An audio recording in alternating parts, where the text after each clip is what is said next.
Alors, merci à nos téléspectateurs. Merci une fois de plus pour la confiance renouvelée en votre émission que vous aimez tant. Le panel, nous sommes sur la FM télévision et aussi sur l'application mobile Blue OTT internationale. C'est pour parler actualité sociopolitique en République démocratique du Congo. Une trentaine ou quarantaine de minutes. Plateau spécial, on va décortiquer la sortie de ces gouvernements sous-Minadé qui n'a pas laissé la classe politique unanime. Ça tombe de partout. Beaucoup veulent aujourd'hui voir est-ce que le chef de l'État reste encore dans sa vision, de comprendre que la politique a aussi ses exigences et surtout que vous avez des alliés avec qui vous devez faire route ensemble. Est-ce que Tshisekedi joue à sa propre politique en multipliant même des rencontres avec sa famille politique, l'Union sacrée de la nation? Il y a des frustrations au sein de l'Union sacrée, il y a des frustrations de partout, alors que tout le monde attendait d'abord qu'il y ait un dialogue inclusif réunissant les différentes parties prenantes de l'opposition, de la société civile. Mais là, les préliminaires tombent. D'abord, un gouvernement resserré, souminant. Deux, nous allons nous poser des questions autour de ces grands plateaux spéciaux que nous recevons. Pour vous, aujourd'hui, vous le savez très bien, il est habitué de cette émission, Monsieur Claude Niembo, qui est assistant à l'UPN, avocat et initiateur des Cambilofort Congo Asbel, une association socio-scientifique à qui nous disons merci d'avoir répondu présent. Monsieur Ariel, ça fait très longtemps, c'est le nom que moi j'ai retenu. Là, d'abord, c'était pour normaliser les choses, mais les prénoms que j'ai retenus, c'était Monsieur Ariel. Non, en tout cas, merci Jean Miema. Merci pour l'invitation. Ça a toujours été un plaisir. Je pense que ça date presque d'une année qu'on ne s'est plus revu avec vous sur le même plateau. C'est bien, vous êtes dans l'ambiance politique. Je suis content que je sois encore votre invité. C'est un honneur. Merci beaucoup. Merci. Le plaisir est tellement partagé. Avec vous, on va développer quelques actualités politiques. Mais sur la table, les grands dossiers, c'est ces gouvernements sous-minois, qui fait couler beaucoup d'encre, qui fait parler. Est-ce que pour vous, ces gouvernements semblent être opportuns? Oui, bon, l'opportunité ou l'inopportunité, je voudrais d'abord préalablement, parce que je viens dans la casquette de scientifique. Il y a encore une phase peut-être que je n'ai pas dévoilée. Je suis doctorant à l'Université de Kinshasa, à la faculté de droit. Donc, j'aimerais que cette émission, ceux qui nous suivent, puissent non seulement profiter de l'aspect politique, mais aussi pédagogique de l'émission. Alors, lorsque vous me posez la question sur cette opportunité, l'opportunité ou l'inopportunité dépendent de certains éléments. Parce que la décision de remaniement ministériel d'un gouvernement n'est pas simplement une décision discrétionnaire ou une simple décision discrétionnaire du chef de l'État, c'est-à-dire il dort et se réveille. Non, c'est dicté par certaines conditions juridiques, politiques et voire même contextuelles, mais qui doivent respecter, qui vont dans le sens du respect de la Constitution, voire même de l'équilibre institutionnel. Alors, le remaniement ministériel tel que fait par le chef de l'État devrait, pour répondre à certains critères, c'est-à-dire le conditionner, tout remaniement du point de vue scientifique, du point de vue juridique, devait répondre d'abord à l'efficacité à remplir le service public, ainsi qu'à l'équilibre des institutions institutionnelles. Vous voyez? Et cela doit se faire dans le respect de l'article 78 de la Constitution. Cet article confie au chef de l'État le pouvoir de nommer une première ministre, celui-ci, ça dépend d'une femme ou d'une autre, celui-ci, sur sa proposition, également nomme le reste membre du gouvernement. Et donc, pour arriver à un remaniement, il faut que certaines conditions convergent. Notamment, d'abord, la première condition, il faut qu'il y ait une nécessité conjoncturelle, une conjoncture politique. La conjoncture politique, c'est quoi? C'est-à-dire, vous vous trouvez dans une situation où soit il y a changement de la majorité au sein de l'Assemblée nationale, soit il y a bouleversement de la coalition, voire même aussi des frustrations internes peuvent faire en sorte que le président de la République et son premier ministre puissent remanier. Parce que ce n'est pas une décision, c'est le Premier ministre, c'est le président de la République qui donne, bien sûr, mais c'est fait en collaboration avec la Première ministre. Ça, c'est de un. Le deuxième élément, parce que là, on pose d'abord les jalons scientifiques, on revient dans l'actualité. Je parlais de l'aspect conjoncturel, la conjoncture politique. Deuxièmement, et aussi, il faut voir la gouvernance. La gouvernance, c'est-à-dire l'état de la gouvernance. L'état de la gouvernance, c'est quoi? C'est-à-dire tout ce qui va, les dysfonctionnements étatiques, les dysfonctionnements sectoriels, le scandale politico-juridique, par exemple. Toutes ces choses peuvent pousser le président de la République et son Premier ministre à retoucher la machine du gouvernement. Deuxièmement, ce sont des impératifs qui sont stratégiques. Par exemple, lorsque le politique change, la vision, même l'intérêt public change. Cette fois-là, on voit par exemple la diplomatie, la sécurité, le défi actuel, on peut dire. Et en dernière position, on parlera par exemple de la pression institutionnelle. Lorsque un ministre est à tout moment invité, il y a des motions, il y a des contrôles parlementaires qui sont exercés à son encontre, mais aussi social, la population est fatiguée. Vous voyez, ce sont les éléments qui sont retenus dans la doctrine comme éléments qui peuvent pousser, et même légaux qui peuvent pousser un président de la République à retoucher. Alors la question qu'on se pose, est-ce que ces éléments, aujourd'hui, sont réunis ou convergent pour qu'un gouvernement, bien sûr, parce que lorsque vous regardez l'objectif est qu'il y ait une efficacité du service public, une efficacité, une stabilité des institutions. Est-ce qu'il y en avait? On a vu des problèmes. Mais est-ce que ce qui est fait par les chefs a trouvé l'assentiment ou les sentiments de la population? Et c'est ça. Mais aujourd'hui, que des frustrations, ci et là, voire même dans la famille, alors que l'objectif même de ce remaniement était de rencontrer le défi du peuple. Mais ce qui n'est pas le cas, peut-être qu'on va y arriver lorsque vous allez poser des questions par rapport, parce qu'on a touché que 5 ministères. 5 ministères. Alors on va se poser, est-ce que le profil, est-ce qu'il y a eu vraiment un remaniement dans le sens du terme ou il y a eu permutation?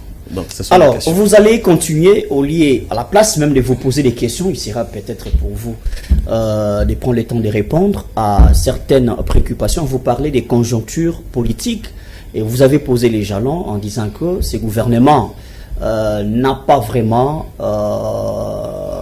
peut-être rencontré l'assentiment parce qu'il y a des frustrations au sein de la population, au sein de la classe, pas la population comme telle, au sein de la classe politique. Mais moi, j'aimerais comprendre, entre sortir le gouvernement Soumina 2, alors qu'il y a des nécessités qu'il faudrait d'abord au préalable respecter, c'est d'abord les dialogues inclusifs. Est-ce que vous ne pensez pas que c'est une politique stratégique qui vous échappe, vous qui êtes collaborateur du chef de l'État dans l'essence politique, parce que vous faites chemin politique ensemble avec lui? Si vous, dans la classe politique, vous n'arrivez pas à capter les intentions du chef de l'État, vous ne pensez pas que vous vous laissez rouler inutilement? Non, bon, moi, personnellement, j'ai toujours été contre ces conciliables politiques, dans le sens de débat, oh non, on doit faire un dialogue. Non, je toujours, parce que depuis 1960 à ce jour, la RDC a multiplié plusieurs dialogues. Nous sommes un pays où l'unanimité n'existe jamais, n'existe pas. Donc, je ne sais pas, on a hérité ça de Belge ou comment. Alors, je me dis, vu les enjeux de l'ère, moi je ne soutenais jamais la sortie du gouvernement par un dialogue politique. Bien sûr, il pouvait l'être, mais non sous les jus de la Cinco et comme on veut, comme on voudrait que ça soit. C'est comme s'il n'y a pas d'urgence pour vous. Vous ne voyez pas qu'il y a l'urgence au pays? Non, le président de la République bénéficie encore de son mandat institutionnel, parce que je vous ai posé des jalons que un remaniement n'est pas dicté par des pourparlers politiques. Par exemple, par c'est quoi encore? Par le truc que la Cinco veut organiser, ainsi de suite. Non, ce n'est pas dicté par celle-là. Le remaniement est dicté par certaines conditions que j'ai énumérées. Les conditions juridiques, l'article 74, les conditions de la Constitution, les conditions politiques, ainsi que celles qui sont contextuelles Et cela doit marcher de pair dans le respect de la Constitution et des équilibres institutionnels. Ces équilibres institutionnels, c'est-à-dire l'aspect politique, est que dans la famille politique, il faut qu'il n'y ait pas de frustration. Voyez-vous, qu'on ne puisse pas prendre quelqu'un qui ne vient de nulle part pour le jeter dans le gouvernement, qui ne fait pas partie de la famille. Et c'est là qu'on voit tout ça, le principe de la représentativité ethnique, géopolitique, ainsi tout ça, et aussi le poids politique. En quelque sorte, le président Tshisekedi n'a pas respecté les principes. Surtout que nous sommes dans une coalition, ces choses devraient respecter. Je ne dis pas qu'il n'a pas respecté, mais ici, je fais une analyse comme un scientifique, où je trouve que certains éléments font défaut. Alors là, vous insinuez indirectement que le chef de l'État a quand même raté quelque part. On n'insinue pas indirectement parce que le problème, c'est que le gouvernement, nous sommes en train de voir plus le chef de l'État qui nomme, mais dans la procédure normale, c'est la première ministre qui propose. Il a biaisé la procédure. Qui propose?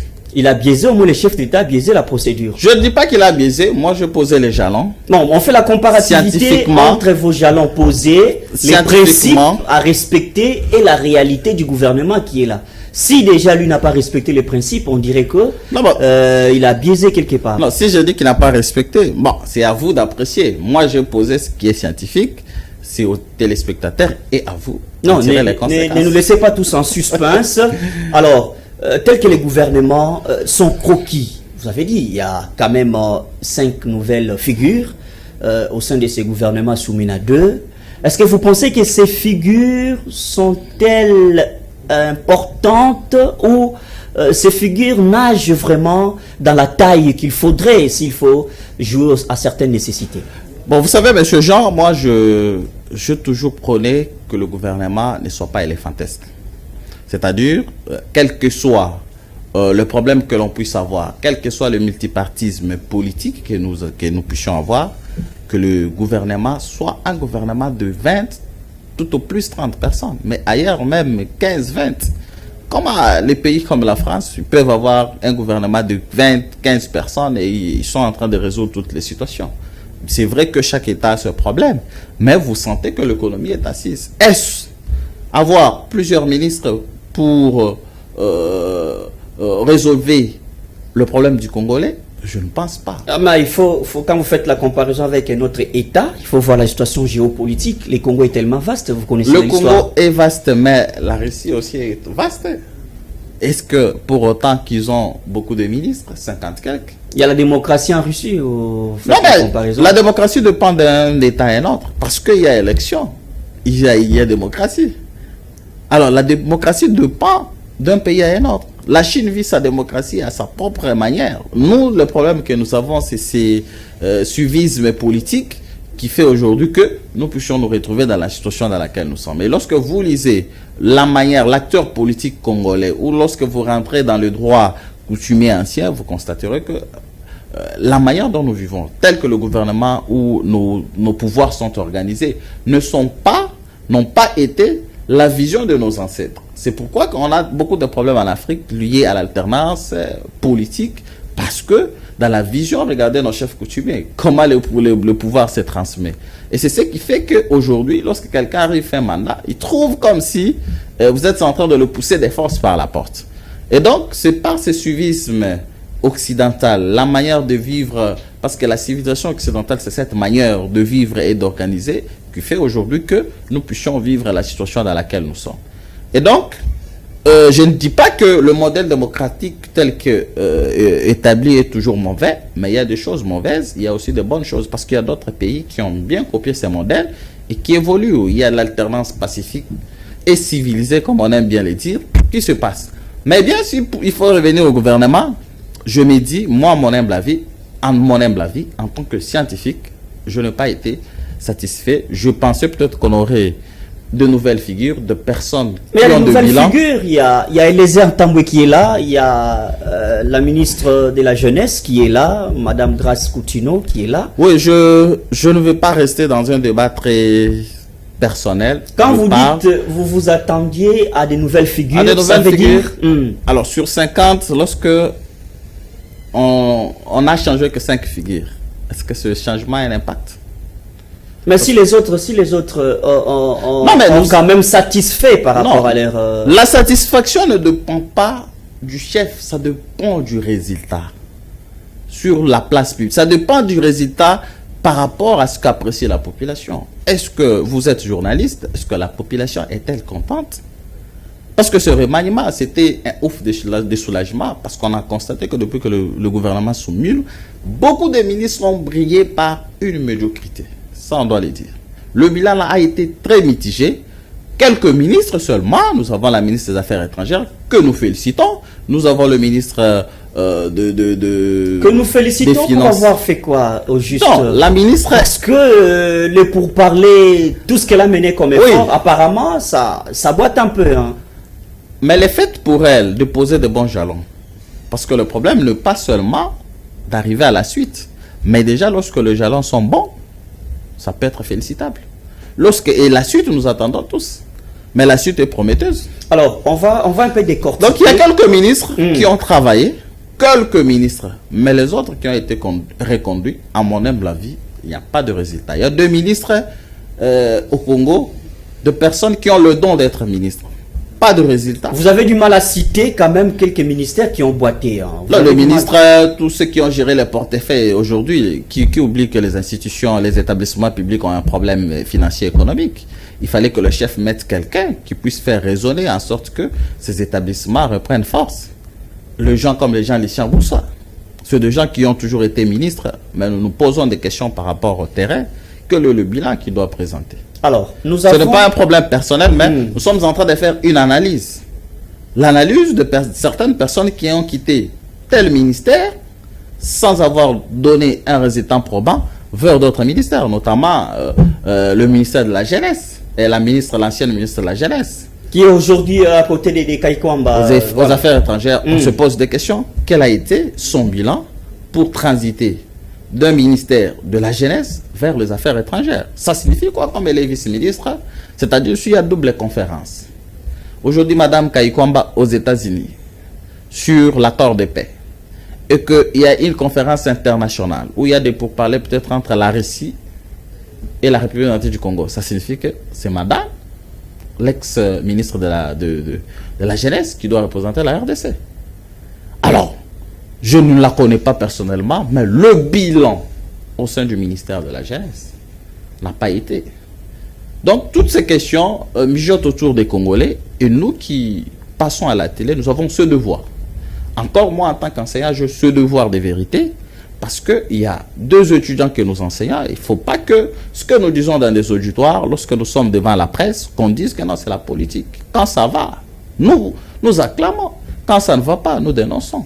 Alors, et donc, cela ne dit pas que je suis aux antipodes, mais je mets un avis scientifique, parce que je trouvais que, même dans l'union sacrée, peut-être que les gens ne le disent pas, il y a des frustrations.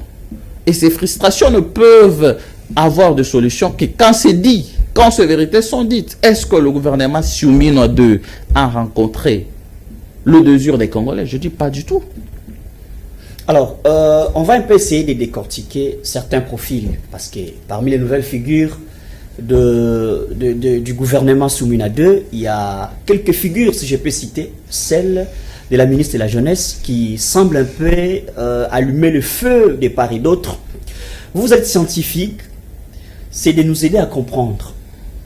Comment est-ce que les gens arrivent à dire que pour occuper tel poste, il faudra avoir un tel CV, dimension quelconque d'un CV, bien que du côté de la communication de la ministre, jusque-là, on n'a pas d'éléments consistants pour expliquer à fond son parcours scientifique. Elle peut aussi avoir un parcours élogé, on ne sait jamais, on attend sa communication officielle.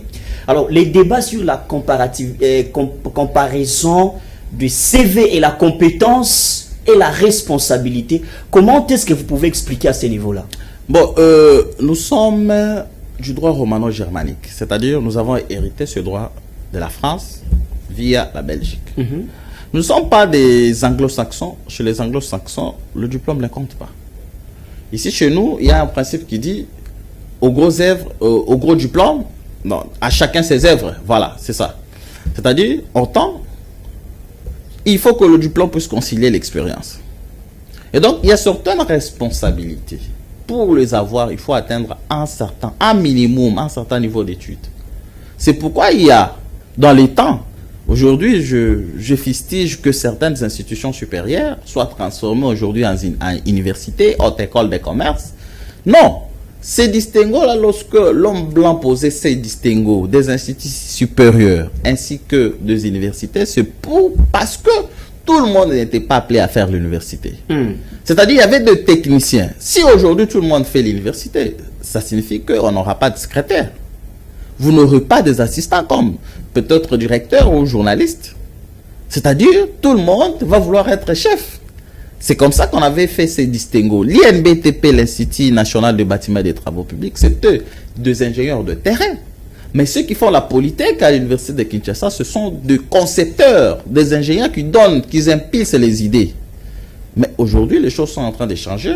On change des instituts supérieurs à l'université et actuellement, on est en train de perdre. C'est-à-dire quoi, si je reviens à votre question, pour atteindre le ministère, différent de la gestion d'une église, par exemple, s'il faut parler du profil qu'on a présenté pour la ministre, j'ai écouté, elle a dit qu'elle a, c'est pas une licence ou un master en Sciences Po, mais encore que cela doit être prouvé. On ne refuse pas ce qu'elle a dit, elle l'a dit devant ce fidèle. La gestion d'une église qui est une asbelle, la gestion d'une église que je peux qualifier d'un patrimoine, en quelque sorte, familial, différente de la gestion de la chose publique. Le ministère soit un service public national. C'est-à-dire, elle ne gère pas que Kinshasa, elle gère toutes les provinces. Si Madame Coutinho descend le Lubumbashi, elle aura deux honneurs, les honneurs, de gouverneur ainsi de toutes les autorités. Alors, il fallait, le Congolais veut savoir que le profil. C'est vrai qu'aujourd'hui, il y a une frustration, il y a pas une frustration en quelque sorte, il y a un découragement dans le chef des Congolais parce que la plupart des professeurs nous ont foutu aussi de la merde, on doit se le dire. C'est ça, j'allais citer à ce point-là. Ceux qui ont été. Mais après un moment, lorsqu'on a grandi, on a compris que le problème, c'est les systèmes impulsés par les chefs. On a vu beaucoup de professeurs défiler autour de l'ancien président Joseph Kabila. Le problème n'était pas que ce professeur n'était pas intelligent. Certains aujourd'hui servent à ces régimes. Mais c'est le système politique, c'est l'impulsion, le leadership du chef. C'est-à-dire, il y a des carrés, quand tu viens avec tes théories, on te dit, ici, voici comment ça fonctionne. C'est-à-dire, si tu viens, tu fais autre chose, tu es dehors. Vous avez vu, aujourd'hui, ce que vit l'ancien ministre Constant Moutamba. Il est venu avec ses innovations à lui-même. Mais ces innovations ont frustré de part et d'autre certains corps qui étaient habitués à un certain mode de vie. Et lorsque vous venez pour changer les choses, sachez que vous êtes toujours victime. Et donc c'est ce qui fait que quelqu'un, malgré un professeur ou ayant fait de telles études, malgré ses études, lorsqu'il arrive dans un carcan politique, on lui impose une manière de suivre. Et donc pour revenir à la ministre, il fallait quand même, au-delà, on sait que c'est une dame courageuse. Elle a participé à des activités à certaines activités. Oui. J'aime bien son éloquence, j'aime bien sa manière, mais l'expertise. Elle aura un cabinet, ça. L'expérience. Elle aura un je cabinet. Vous dis, un chef qui ne maîtrise pas une matière peut être trompé par ses conseillers. Il faut que le chef ait au moins un petit niveau de prérequis dans une matière bien déterminée. Alors, lorsque le directeur de cabinet ou le conseiller viendra lui proposer, il peut aussi dire non, ça devait être ceci. C'est ça un chef. Donc, vous fustigez les choix de la ministre de Jeunesse. Moi, je trouve à mon humble avis que le profil n'a pas été. Le profil qu'on a publié sur Facebook n'a pas été. Encore qu'on attend parce qu'on a dit qu'elle va ajouter. On attend. Alors, si c'est un profil limité à une expérience d'église, né en 2000, parti en 5 ans pour la France, revenant en 2019, est-ce qu'elle maîtrise le méandre, le problème de la jeunesse congolaise? Alors, on va prendre, il y a des exigences, si je peux appeler ça les urgences sécuritaires, et vous avez vu l'entrée de la nouvelle figure avec Tamboué, Eliezer, aujourd'hui ministre, il va seconder la défense. Est-ce que vous pensez que, au-delà d'être journaliste qu'il était député national, c'est quand même un choix probant? Oui, moi je néglige pas le choix d'Eliezer parce que c'est quelqu'un Excellence Eliezer, désormais, c'est quelqu'un qui a appris à se former. Moi, j'aime ce courage. Monsieur Eliezer a fait l'université, tout le monde voyait à l'UPEN, les sciences politiques. Il est parti faire la criminologie à l'université de Kinshasa, son master. Maintenant, il est doctorant. C'est un courage. Au-delà d'être journaliste, on sent que la personne s'est formée.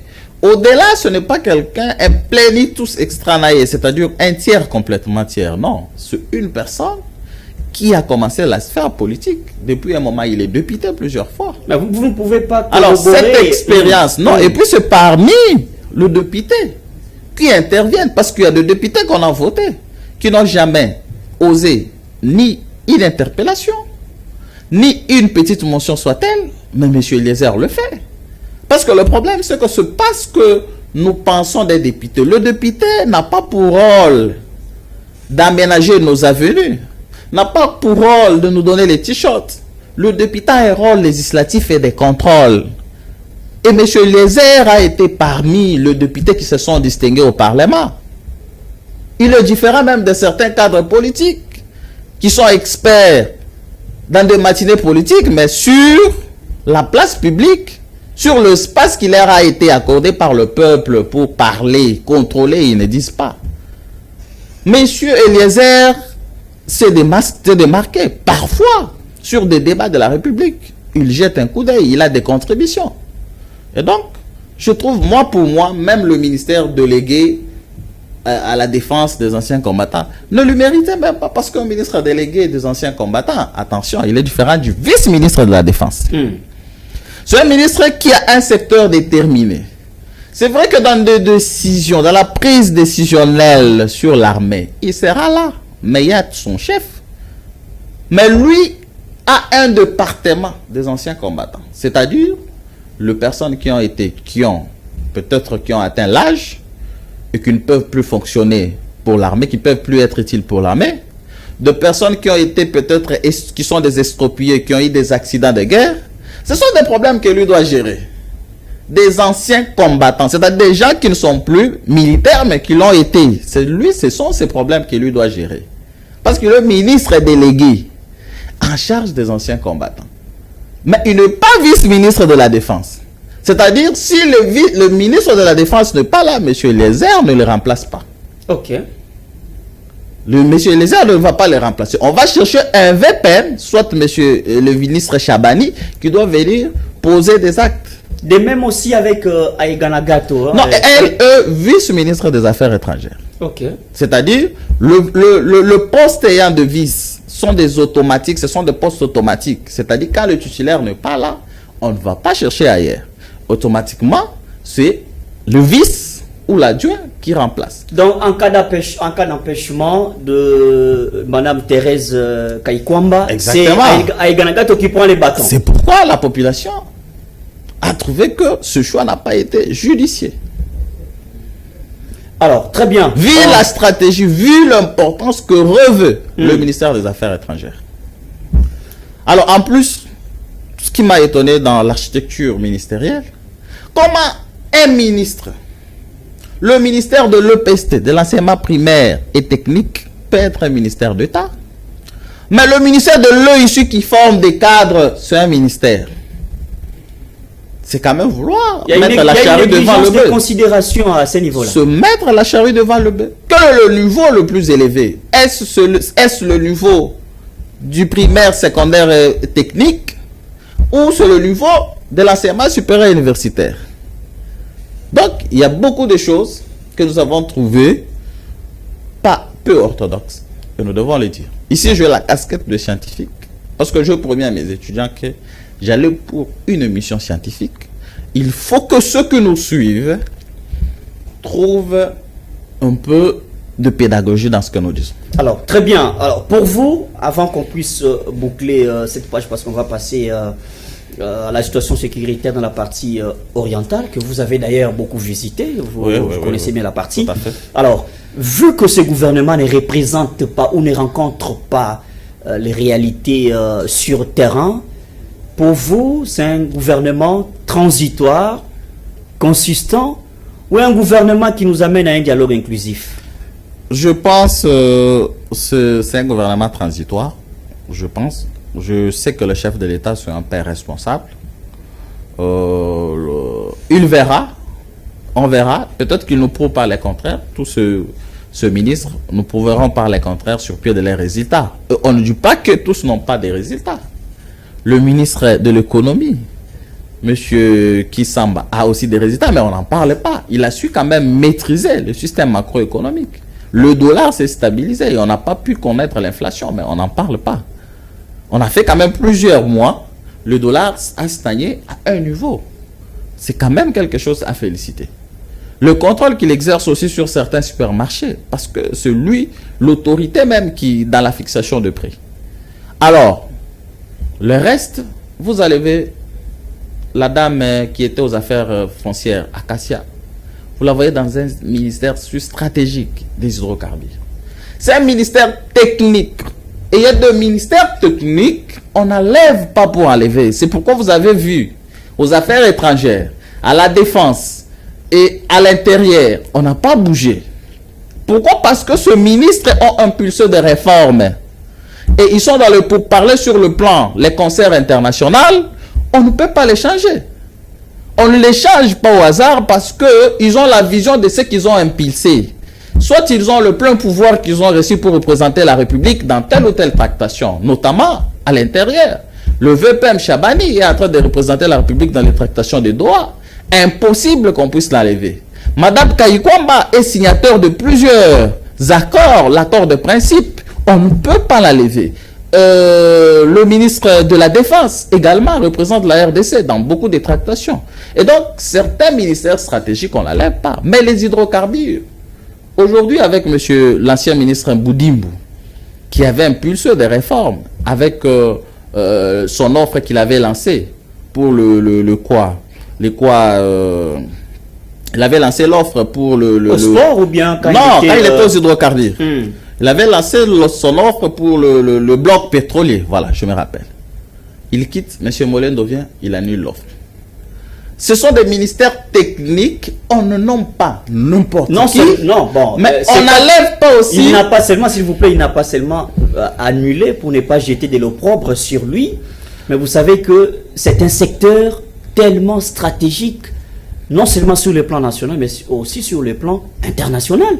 Ça demande, ces blocs pétroliers demandent le respect de certains contrats internationaux. Non, c'est vrai. Mais je n'ai pas jeté de leur propre. Mon objectif n'est pas de sanctionner négativement la décision prise par le ministre Molendo. Mon objectif est de montrer simplement que lorsque vous avez un animateur d'un ministère technique ou stratégique, on ne l'enlève pas au hasard. Ce changement-là, je n'ai pas lu la décision, qu'est-ce qui dictait l'annulation de cette offre sur le bloc pétrolier. C'est vrai que les Occidentaux nous imposent que ça respecte quelques conditions. C'est ça, quelques conditions d'une manière ou d'une autre. Mais est-ce lorsque le pétrole est vendu du côté du Qatar et de l'Arabie Saoudite, ils font de même? C'est la question. C'est là qu'on appelle, c'est là qu'on fait appel à la question de la souveraineté, parce qu'actuellement il y a ce qu'on appelle la souveraineté alimentaire, la souveraineté, parce que la souveraineté n'est pas seulement le respect de frontières. Non, vous pouvez être libre, on peut nous laisser libres, mais les Libanais inondent tous nos marchés. C'est une souveraineté alimentaire. Je viens de lire un ouvrage sur la souveraineté alimentaire. C'est-à-dire lorsqu'un pays n'est pas capable de se nourrir de soi et que ce sont les étrangers qui vous produisent tout, allez à Lubumbashi, la Zambie produit tout, et ce sont des expats qui viennent avec des fermes, ainsi de suite, vous n'êtes pas souverain. Ça se fait que le jour où ils fermeront, vous dormirez affamé. Donc, la notion de la souveraineté est allée au-delà de l'entendement. Et donc, pour décider sur nos propres blocs pétroliers, on vous impose, il faut que ça soit, mais d'autres pays en produisent. Je ferme la parenthèse, cela n'était pas. Donc, je reviens pour dire que... Ne relativisez pas le leadership au sommet de l'État. Non, je n'ai pas pris à mal la décision parce que je ne connais pas les motivations, mais moi, mon objectif était de démontrer que lorsque il y a nomination d'un animateur, il faut tenir compte des profils stratégique, on tient compte et du profil, et des innovations. Dans Molendo Sakombi, la Et des place là innovations. ne le mérite pas vraiment. Non, lui actuellement, je ne sais pas là où il est. C'est lui qui est aux hydrocarbures. Bien sûr. Moi, je ne dis pas qu'il ne mérite pas. C'est un grand technicien que j'ai apprécié aux affaires foncières. Lorsqu'il était aux affaires foncières, du point de vue fiscal, nous avons vu que le ministère des Affaires foncières avait augmenté par rapport aux contributions de l'État fiscal. Ça, c'est vrai. C'est vraiment un bon technicien qui méritait de rester aujourd'hui. Mais là où il est aux hydrocarbures, je ne sais pas, j'ai dit, j'encourage qu'il soit là où il est. Mais aux hydrocarbures, c'est pas lui, c'est à Madame Akassia. Madame Akassia, ok, ça va, peut-être. Oui, c'est Madame Akassia. Alors, moi, je parlais maintenant de ce ministère, Affaires foncières, c'est un ministère très technique, qui demande, il faut avoir des notions sur la domanialité. Attention, c'est quand un ministre, on nomme un ministre des Affaires foncières qui ne maîtrise pas le code foncier, il y aura empiètement avec le ministère de quoi? C'est quoi encore? Là, l'urbanisme et habitat. Et s'il ne maîtrise pas la loi, il y aura empiètement avec celui de l'aménagement du territoire. C'est pourquoi dans son temps, le ministère était le ministère des Affaires foncières, urbanisme et habitat et aménagement du territoire. Et donc, il faut que la personne qui soit nommée, qui sera nommée au ministère des Affaires foncières, les notions de droit foncier. Le droit foncier, même pour les juristes, ce n'est pas une notion facile. Ça a beaucoup de méandres.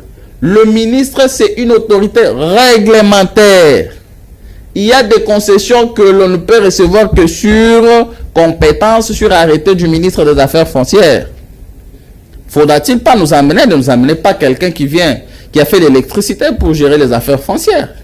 Parce qu'il y aura des conseillers. Et si les conseillers commettaient des erreurs, au moins quelqu'un qui a de basiques. Voyez-vous, quelqu'un qui a des basiques pour signer ses arrêtés, ainsi de suite. Les conservateurs de titres immobiliers, pourquoi on ne prend pas n'importe qui? Parce que c'est un service concentré de l'État, mais technique. Et donc, ces changements brusques de ministères qui sont techniques ne sont pas bons. Alors, ça profite à qui quand vous voyez des permutations, alors que tout le monde attendait la réduction de la taille du gouvernement, mais là, il n'y a qu'une figure qui est partie. À peu près, c'est les mêmes nombres qui est resté jusque-là. Ça profite à qui quand on voit ces permutations? Non, bon, le permutation, c'est ce que nous avons déploré. Les permutations, nous, le problème n'a pas été seulement du gouvernement qui est élefantesque, mais ce sont des personnes, animateurs. Madame Malou Alepeste, à part le fait que elle a instauré un système, un logiciel qui a permis la correction très rapidement. C'est quoi son bilan par rapport à M. Tony Mwamba? Mais déjà, c'est déjà un bilan que vous donnez. Déjà à part le fait que, parce que c'est vers la fin. C'est déjà une innovation. Mais les gens ont étudié sans bulletin. Entre corriger si vite et passer et terminer l'année sans bulletin. Vous voyez? Donc, c'est quoi le profil de la dame pour qu'elle reste encore? On dit qu'elle a été en Europe, elle a une expérience de l'Europe, voilà. Mais le problème qui se pose n'est pas simplement de la taille. Le problème, ce sont des animateurs. Le problème, c'est cette multiplicité du ministère, d'un vice-ministère et d'un ministre délégué. Par exemple, vous avez l'urbanisme et habitat. Il y a un ministre délégué pour la ville. Que va-t-il faire? Qu'est-ce va-t-il faire? Tout en sachant que la ville, elle est gérée par le gouverneur. Alors, tout en sachant que il y a un ministre. Pour vous, qui s'embrouille en ce moment-là? Je ne sais pas. Non, mais vous avez quand même la réponse. Non, ici, moi, je vous donne des éléments comme un scientifique, c'est à vous de tirer. La proposition à faire, peut-être laquelle pour échapper à tous ces périples? La proposition, c'est que les gens qui sont, parce que tout chef a toujours 2 conseillers. Tout chef a toujours 2 personnes qui l'aident à la prise de décision. Il faut que ceux qui accompagnent, ceux qui prennent des décisions, puissent être des aigles de personnes ouvertes. Attention, parce que le gouvernement que vous voyez, on ne voit que le chef de l'État qui a nommé, mais on oublie que c'est sur proposition de la première ministre. Moi, elle-même, aucun problème contre elle, mais je ne connais pas jusque-là son bilan de Soumino 1 avant qu'elle soit reconduite. Alors, si elle est reconduite, ça signifie que aux yeux du chef, elle a quand même... Est-ce que le bilan s'apprécie par rapport au chef ou par rapport aux attentes de la population? Quand vous parlez des Souminois, sachez qu'il y a des élémentaires. Par exemple, quand vous louez les actions sur terrain de la ministre des Affaires étrangères, Kaikwamba, ça reflète aussi que au sommet du gouvernement, il y a eu des bons choix. Les problèmes sont un problème d'organes.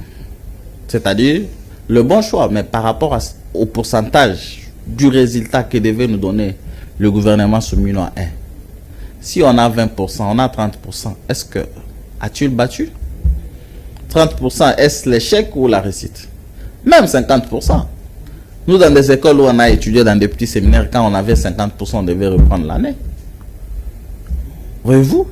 La réussite, pour nous, ne pas seulement le fait qu'on a un seuil de pourcentage. La réussite, c'est la distinction. Voire même, en quelque sorte, on peut aussi accepter la satisfaction. Mais si vous n'avez pas satisfait, vous avez 40%. Vous avez échoué, mais avec 40. Vous êtes différent de celui qui a échoué avec 20. Voyez-vous? Donc, nous pensons que le gouvernement Soumino 1 a échoué avec fracas. Bien qu'il y a eu quelques ministres qui se sont démarqués. Alors, nous voulons déjà finir cette émission. C'est un entretien parce qu'on nous fait signe à la régie qu'on a déjà consommé assez de temps. Pour vous, quelle peut être la nécessité actuelle pour que le deuxième mandat du chef de l'État termine en bonté? Pour vous, la nécessité quoi? Je vais vous proposer quelques élémentaires. Nous avons le dialogue inclusif. Et nous avons les gouvernements d'union nationale. Pour vous, quelle peut être la nécessité? Moi, je pense que la nécessité, ne pas d'abord de ce dialogue-là. Si dialogue, oui, mais que le format change. Parce qu'on ne veut pas de personnes qui vont nous amener dans un dialogue, mais de personnes à position tranchée. C'est-à-dire, on connaît déjà que ces personnes, lorsqu'ils sont avec tel cas, ils ont une telle position. Moi, je fustige que la Senko soit la seule structure qui doit conduire les affaires de l'État. Non, il n'y a pas qui mène les jeux depuis non, il n'y a pas que la Senko ici. Il y a d'autres églises. Il y a les trucs de représentants des églises protestantes, mais qu'ils se mettent d'accord. Pourquoi ils ne sont jamais d'accord avec d'autres églises alors que ici, moi, je ne suis pas catholique? Voyez-vous? Il n'y a pas que la Senko, puis nous rappelons que notre État, c'est un État laïque. Article 1 de la Constitution. Nous sommes un État laïque. C'est-à-dire la laïcité voudrait que les affaires de l'État ne soient pas gérées par le prélat. Que la religion ne s'insurge pas. Chacun est libre de manifester sa religion, bien sûr. Mais qui ne gère pas les affaires politiques. Q2 a un master en politique. En termes de connotation, ils sont dans la société civile. Ça, vous ne pouvez pas l'oublier. Oui, mais dans la société civile, mais du point de vue constitutionnel, l'article 68 prévoit des institutions. Est-ce qu'ils s'y retrouvent? Alors, on les appelle, et d'ailleurs, pour certains dialogues, on doit faire office, on doit faire recours à certains experts de la communauté régionale ou internationale. Et donc, j'ai fustigé cette affaire de dialogue parce que le président de la République est en train de passer son mandat. Laissez-le passer son mandat s'il arrive à la fin. Pas de gouvernement d'union nationale. S'il arrive à la fin, non. En cas de guerre, je vous ai dit, je posais des conditions pour le remaniement, mais en cas de certaines situations persistantes, le chef peut tendre la main à qui il veut. Non, au regard de la réalité. De la réalité, oui. Si ce qui se discute à Doha et qu'il y a un compromis dans le sens où il faut qu'ils se mettent ensemble et qu'ils parlent, d'accord. Et s'il y a nécessité que ceux qui sont de tel côté ou de l'autre viennent, le chef va apprécier. Mais il ne faut pas qu'on impose à quelqu'un qui est en train de jouir de son mandat constitutionnel des choses. Alors, très bien, Monsieur Claude Nyembo, assistant à l'UPN, avocat et initiateur des Kambilofor Congo Asbel, une association socio-scientifique. Merci d'avoir répondu présent à notre invitation. C'est moi qui vous remercie. Merci beaucoup. Là, on va demander à la régie, avant de nous séparer, de nous balancer quelques images, parce qu'on va parler de Kin Ebonga. Daniel Bumba arrive à la tête de la ville-province de Kinshasa, avec tout le courage de ce qu'on appelle l'engouement du début. On a vu Daniel Bumba aujourd'hui est en train de détruire ce qu'il appelle les marchés pirates. Zela eza zandote. Zela eza wenzete, zela à l'État. Mais parlons un peu de cette affaire de Kin Ebonga. Un jour, dans une émission, j'ai posé la question à l'un des collaborateurs de Daniel Bumba. Comment est-ce que chaque gouverneur qui arrive propose ses propres caniveaux? Or, j'avais demandé, ou soit j'avais soumis une proposition au gouvernement provincial. Tant que vous n'avez pas réuni les experts pour cartographier tous les caniveaux de la ville-province de Kinshasa, voyez comment est-ce que vous nagez dans le vide. Et aujourd'hui, vous pensez que casser les maisons des gens, casser ou détruire les marchés pirates, résolverait peut-être trouverait la solution. Or, vous nagez dans le vide. Nous nous posons des questions. Est-ce que le fait que Daniel Bumba donne cette impression, il y a que Pongi, ma photo est à Pongi, est-ce que cela n'influe pas sur sa manière de gouverner la ville? Parce qu'on sent là, vous voyez des photos, je demande à la régie de nous aider. J'étais au rond-point Gaba. Les images que vous voyez, c'est rond-point Gaba. Mais c'est terrible.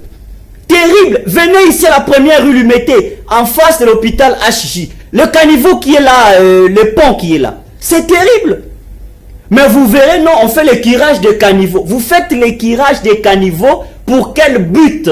Tant que vous ne maîtrisez pas la cartographie des caniveaux. Tout ça, c'est quoi? C'est parce que vous ne voulez pas associer les experts en la matière. Et bon, bon, ça, il attend. Or, si on peut si experts, on attend, ils peuvent aussi donner leur donne. Bon, on se dit, on n'a pas de particularité avec Daniel Bumba, mais nous avons quand même aussi les droits de jeter un coup d'œil sur la gestion. En tout cas, ça ne va pas. La ville est tellement sale, plus sale qu'à l'époque de son prédécesseur. Alors, merci beaucoup à vous tous de nous avoir suivis. Merci à l'équipe technique de la FM Télévision de nous avoir accompagnés. Voilà, nous sommes arrivés à la fin. Moi, je vous dis, on se retrouve très prochainement. Et nous sommes aussi sur l'application mobile Blue OTT International. À très bientôt.